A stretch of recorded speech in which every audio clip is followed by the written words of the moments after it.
श्री यल्लम्मा देवी देवस्थान ट्रस्ट आणि प्रशासन हे एकमेकाच्या हातात हात घालून व्यवस्थितपणे या यात्रेचं नियोजन होईल। यामध्ये कोणत्याही भाविकाला कसलाही त्रास होणार नाही याची सर्व खबरदारी देवस्थान समिती बरोबर प्रशासनाने घेतली पाहिजे। आणि तशा पद्धतीने प्रशासनाला माझी विनंती आहे की इथं येणाऱ्या कुठल्याही भाविकाला कसलाही त्रास होता कामा नये। इथं येणारे जे छोटे मोठे व्यापारी आहेत, गरीब लोक असतात, त्यांनाही कोणाचा त्रास होऊ नये।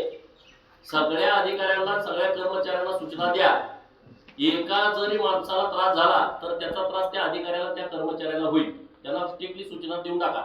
इथं कोण आला त्याला लुबाडून केली फसवून असलं काही चालणार नाही। मागं काय झालं असेल तर मला माहित नाही, पण इथून पुढं कुणालाही कुठल्याही प्रशासकीय अधिकाऱ्यानं कुठल्याही कर्मचाऱ्यानं 1 रुपयाचा त्रास द्यायचा नाही। या पहिल्या सूचना या आपल्या बैठकीमध्ये आपल्या सगळ्यांना आहेत।